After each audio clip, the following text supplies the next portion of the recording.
Hello, everyone. Before we get started, make sure to like and subscribe, and leave a comment saying where you're from and when you watched. That way, YouTube will continue to show you stories like this.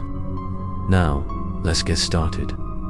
Asterisk, I no longer know how long that night lasted. The photos were still scattered all over the floor. Some were still stuck to the wall, clearly showing the faces of people who had disappeared.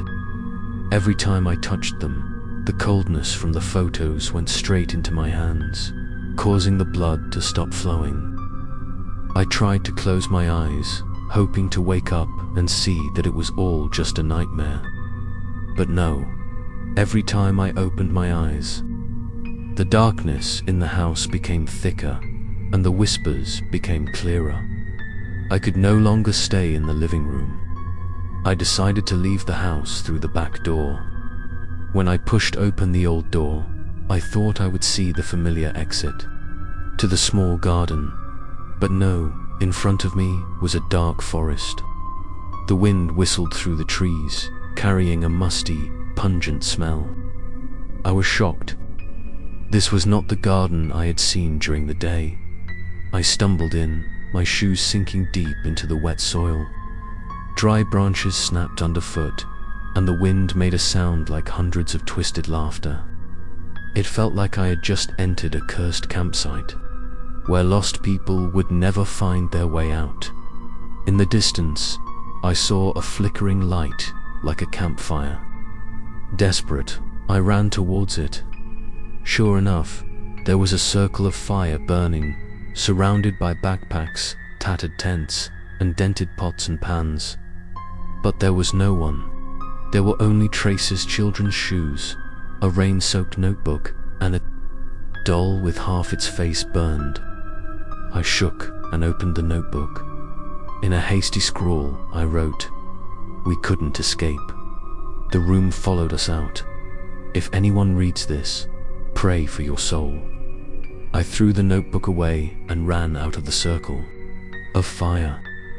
But just then, the fire went out, leaving behind a pitch-black darkness. From within the forest, glowing red eyes gradually appeared, pairs.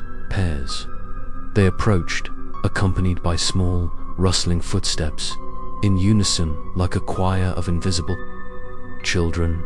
I stepped back, my heart pounding, and then stumbled. When I raised my head, I saw them, short figures, hair covering their faces, clothes torn, skin ashen dot. They stood in a circle around me, not saying a word. Then, in unison, they began to sing, a dark, eerie lullaby, humming endlessly. The song echoed throughout the forest, paralyzing my whole body. I wanted to run, but my feet felt like they were glued to the ground. I screamed, but the sound disappeared in my throat.